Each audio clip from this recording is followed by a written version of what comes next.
This was Malcolm, officer recruited by Section 31 in the third season. Now, here's the thing that happened later, though. And this is where I like that if nothing gets screwed up, let's stick with the post-Enterprise novels because they work, and there's no reason at all to bring back any form of Enterprise. Just read those novels. They're all done. They're set. We go through the Romulan War. We bring back Trip, which is why I'm answering this question here. And everything is locked and set. No reason to bring back Scott Bakula. Don't do it. Just stop with the bringing back. Okay, I'm going to calm down a bit because I was getting going there on some of the current Trek that we see today. And it's not that I oppose a lot of it, but some of it's sloppy and not written well. And I'm tired of people going back. So I think the way to solve that is to whoever's writing Lower Decks, just give them a show. All right, so yeah, it was Malcolm, but I just want to give a shout out to the great Trek novels that come after the series because they bring back Trip, and Trip becomes the Section 31 agent. That was my whole point there. So that's what's going on.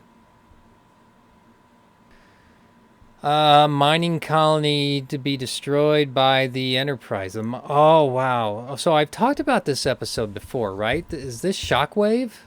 Shockwave is when we destroy a mining colony. That's a season one ender, right? But I don't know what the name of the colony was. Because I answered this, and it was another Chip question in the form of his larger Obsessed with Trek book. Everybody knows. So Chip Carter, who wrote Obsessed with Trek, it turns out I went to his website, and he also wrote all these questions for these cards. That's why I'm kind of, when I read the Obsessed with Trek questions, I'm reading Chip's questions, and that's the end of that story. I hope you enjoyed it. Oh yeah, I don't know the name of the colony. Sorry, I should stand up. What's happening with me? What is going on? I have things to do. That's what's going on. My mind is elsewhere. I'm not fully giving my attention and myself to the trivia. I got to get on that.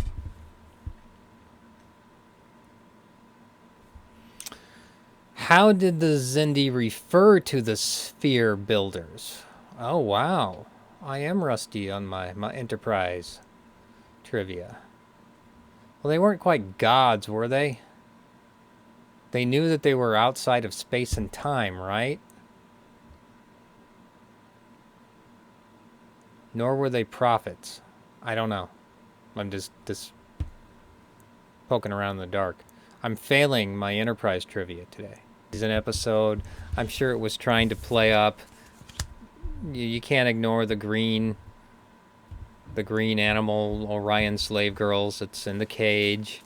But I think the intention was to flip the roles, so it was the pheromones that led the females to control the males, and they only played the role of slave girls. That's how that went. I think the episode is called Bound, B-O-U-N-D. Isn't that the episode? Not the greatest moment in Enterprise. I think it pissed off somebody enough. I don't remember her name, but she did a review of it back when, in the pre-Web 2.0 days of 2005. And after that, she went on to review every single Trek episode. She should be done by then. I'm going to go and try to find that when I post this and give her your name because she deserves a shout-out. Because I feel like it was this episode that got her to review everything else. And who designed the Xindi superweapon? Was his name Degra?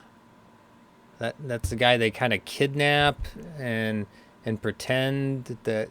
And I don't know. The third season, except for this Western episode they did, and no, there was some duels in the third season. There were some really good ones, but overall the Xindi thing was just kind of in the way. Because I like when they went to the Western planet, and I like the one where Archer couldn't remember anything after a certain event because he got hit in the head by a time displacement, so he lived every day where he forgot it the next day. That was a good episode. And then they did another one where they had the another time displacement episode, where Voyager becomes a generation. Enterprise becomes a generational ship. That was kind of cool. So those are three good season 3 episodes I can take off right off the bat. And the rest of them, I'll still watch them. You know, it's not horrible, but you know, just like what Discovery suffers from when you try a season-long arc, viewers end up forgetting or not knowing, or maybe in the end of the day not caring what your objective was in the season. Because I don't remember any objectives with Discovery season 2 and 3. Did they do 4? I don't know. So season 1 was the Klingon stuff, right? Season 2, you bring in Captain Pike, and there's this like angel thing that turns out to be Burnham's mom, and then that catapults her to the future, which is season 3. In season 3, they have to figure out about why warp doesn't work, and it turns out there's this the tall Kelpian guy is crying, and I guess that's what happened with that, and suddenly warp works. I don't know how that ended, because I'm still trying to figure out the angel thing in season 3. And then season 4, we're going after this big bad all the time, and they keep throwing in these hints, and it turns out, and like this, only the last 2 episodes do we, 1, find out who they were in the first place, and 2, it's all about some translation stuff, and by that time, no one cares. That's the problem with whole season arcs. Okay, I'm not the first to say that. It's nothing new. The goal, I'll still watch it. I still I'm a fan of Discovery, but just not of anyone who writes Discovery. The actors are great. I like the characters. I like everything about Discovery. But, you know, for folks, and everybody's griped about Trek, so all the hate against current Trek, I kind of get it, but Enterprise had so much hate aimed toward it, especially in the pre-Web 2.0 days, just online. I remember there was this whole site devoted to Enterprise. I don't know if it was just called Enterprise Sucks. It might have just been that. It was amusing enough, but I'm like, wow, this show's not that bad. I still like it, even with its flaws. So this is nothing new. So I just wish they could get a tighter writing team, and you know, drop like 20 producers, and you can have yourself a Star Trek series. All right, so get rid of your producers, and get like a 3-member writing team, and do your show.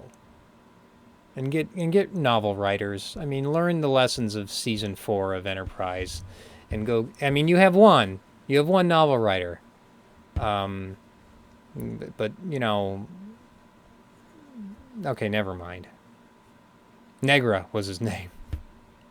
It's not a good day for me. I'm really yelling at that cloud today. I don't like that I am, but you know, I'm just gonna talk now. I don't care. I watched Strange New World. I'm gonna have to watch it again. Maybe it's the weekly format, but I could not find myself getting into the show or getting excited about it, because I'm tired of looking backward.